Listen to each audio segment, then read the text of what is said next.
പ്രിയമുള്ളവരെ, ഡൽഹിയിൽ നടന്നുകൊണ്ടിരിക്കുന്ന കർഷക സമരത്തെ കേന്ദ്ര സർക്കാർ നേരിടുന്ന രീതി ജനാധിപത്യ ഇന്ത്യക്ക് നാണക്കേടാണ്. കോർപ്പറേറ്റുകൾക്ക് ചുവപ്പൻ പരവതാനി വിരിച്ചു കൊടുക്കുന്ന പ്രധാനമന്ത്രി സമരത്തിന് വരുന്ന കർഷകരെ നേരിടുന്നത് ഹൈവേകളിലും റോഡുകളിലും ആണികൾ അടിച്ചിറക്കി അള്ളുവെച്ചുകൊണ്ടും ആണിപ്പലകകളും മുള്ളിവേലികളും കൂറ്റൻ കോൺക്രീറ്റ് ബാരിക്കേഡുകളും തീർത്തുകൊണ്ടുമാണ്.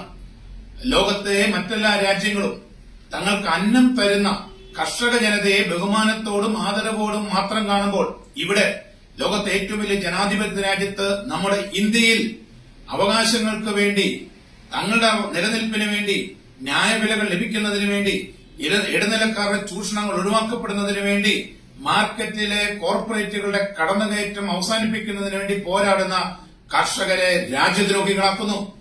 രാജ്യദ്രോഹ കുറ്റം ചുമത്തിക്കൊണ്ട് അവർക്കെതിരെ കേസുകൾ രജിസ്റ്റർ ചെയ്യുന്നു. ഒരു കാര്യം ഉറപ്പാണ് പ്രിയമുള്ളവരെ, കർഷകരുടെ ഇന്ത്യ മരിച്ചു കഴിഞ്ഞു.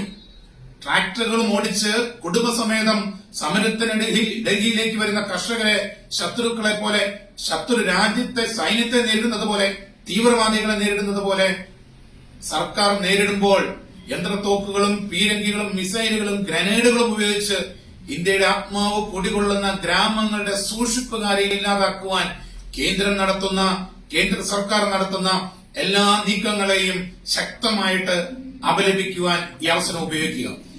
ഇവിടെ നേരിടുന്ന ഈ കർഷകരെ നേരിടുന്നതിന്റെ 10 നാർജവത്വം മണിപ്പൂരിലെ ആഭ്യന്തര തീവ്രവാദികൾക്കെതിരെ കാണിക്കുകയായിരുന്നെങ്കിൽ എന്നേയും മണിപ്പൂര് ശാന്തമായനെ.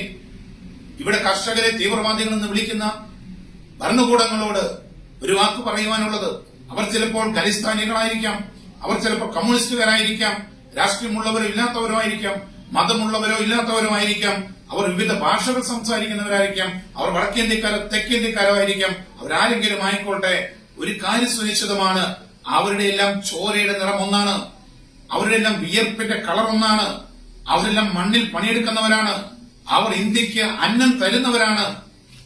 ഈ കാര്യം സർക്കാർ മറന്നുപോയി എന്നുള്ളതാണ് ഇവരെ നേരിടുന്നതിലെ ഏറ്റവും വലിയ ഭീകരതയുടെ പുറകിലുള്ള കാര്യം. തന്റെ കപട ഉറപ്പുകളുമായിട്ട് രേഖാധിപതിയെ പോലെ ലോകം ചുറ്റുന്ന പ്രധാനമന്ത്രിക്ക് കർഷകരെ കേൾക്കുവാൻ സമയമില്ല.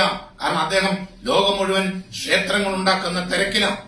സമരത്തിൽ ഏർപ്പെട്ടിരിക്കുന്ന കർഷകർക്ക് പിന്തുണ നൽകുവാൻ മണ്ണിൽ പണിയെടുക്കുന്ന നമുക്ക് ഇന്ന് പറ്റുന്നില്ലെങ്കിൽ നാളെ ആ ആണിപ്പലകകൾ നമ്മുടെ റോഡുകളിലും നിരത്തപ്പെടും. അന്ന് നമ്മുടെ നിലവിളികൾ കേൾക്കാൻ ആരുമുണ്ടാകണമെന്നില്ല. കർഷകർ ഒന്നിച്ചു നിൽക്കാത്തതാണ് കർഷകരുടെ ദുരന്തങ്ങളുടെ കാരണം. ഇന്ത്യ മുഴുവൻ, ഈ ഇന്ത്യ മഹാരാജ്യം മുഴുവനുമുള്ള കർഷകർ ഒന്നിച്ചു നിന്നാൽ, ഇവിടുത്തെ ഭൂരിപക്ഷ ജനത ഒന്നിച്ചാവശ്യപ്പെട്ടാൽ തീരാവുന്ന പ്രശ്നങ്ങളെ ഈ രാജ്യത്തുള്ളൂ. നടപ്പിലാക്കാൻ സർക്കാരുകൾ നിർബന്ധിതരാകും. അതിനൊന്നിച്ചു നിൽക്കാനുള്ള ഒരു ആർജവത്വം കാണിക്കാൻ ഇത്തരത്തിലുള്ള അവസരങ്ങൾ നമുക്ക് ഉപയോഗിക്കാം.